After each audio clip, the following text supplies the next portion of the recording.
Story of a young African female. Her story is second to none. Her view of the world is almost paranormal from her conception to her birth. She knows no justice or liberty, only the tyranny of the majority. Her life could never be juxtaposed. She never had a friend or foe. Her skin yearns for the eclectic waves strong enough to make her whole. Black. Black. Black at the very Black for her is more than just the color of her skin. It's the hues of her intricate life. It's the shade of her multifaceted psyche. It's the walls of her mother's house. It's the color of her teardrops. Her tears are one of a kind, not the type of tears that make you feel better or empower you, but tears that wash away the earth because she cries for herself, her culture, and her people. She was his, but he was not hers. Okay.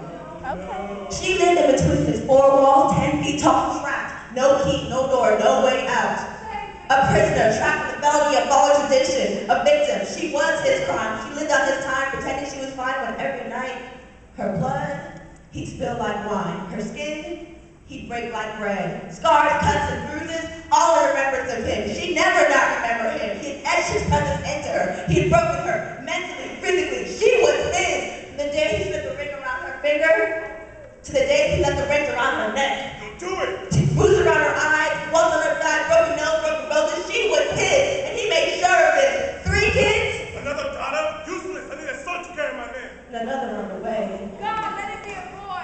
She had to be his African woman. Silent and bequeathment, that's what marriage meant, she thought. If she let him take her soul, her tears, her blood, his bride. She was that quiet woman at his side, using makeup to hide his wounded pride. So she cooked, and she cleaned, and she slaved. And at night, she bathed the blood off her back. For her friends' questions, she's asking excuses, she's thinking of excuses. Not knowing all along, she's beautiful behind those bruises. Hoe. She's a hoe. Prostitute, twilight girl, sweet thing, pretty round, brown, whichever way you put it all boils down to one thing. She's a hoe. But work and marriage, she has worked her way to the oldest profession known to man. Her mother was too. So at 18, she inherits her legacy. The art of moving from man to man to man. Home by birth, yes, she was born in the Bronx. Black beauty birth into a bare room with barely more room than her mother's womb. She feels trapped. Her birth bears premonitions of a future life. Bare bathroom floors where she spends the bulk of her future nights. Bent over toilet bowls, hoping, wishing, praying that the future might just end now. Looking back to how she learned her back when she was 8, where all she had were back-to-back thoughts of seeing her face with the big screen before the fade to black. The hot breath of the stranger on top of her brings her back to consciousness. The wet, heavy paleness of the man's skin disgusts her, and she remembers what she misses. She feels the contact of his hands running across her body, damaging what lies beneath, into her mind, filtering out her thoughts till all she is left with one.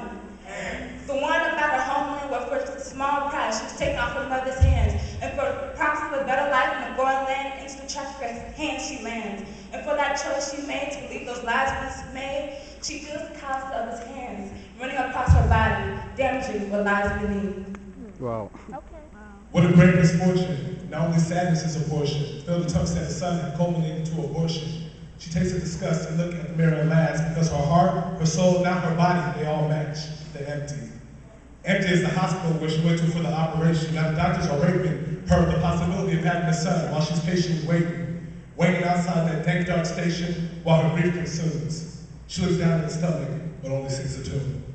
To the world, she's just another number like 9 is. So is the situation really that odd? She always asks God, Why is the only positive in my life the HIV virus? Mine is the fact that her mind is as black as mine is. I would be mindless to assume that we shared more. My parents cared for her. Nina didn't find this to be the special blessing of kindness she lacks. Her story, a lesson on the timeless struggle of the silence of African blacks. Her time is running out, but she doesn't mind this because she finds her suffering unbearable. Her cries unhearable like a mime's is, or like a lineless telephone, because there's no one there to listen to it. And when a camera takes position through it, she hopes her crying is the cure for our blindness, screaming out loud. My only crime is my earth is my word. Since it occurred, I've been convinced that my worth is less than a diamond. At times it's my hurt that makes me feel that pulling diamonds from the earth are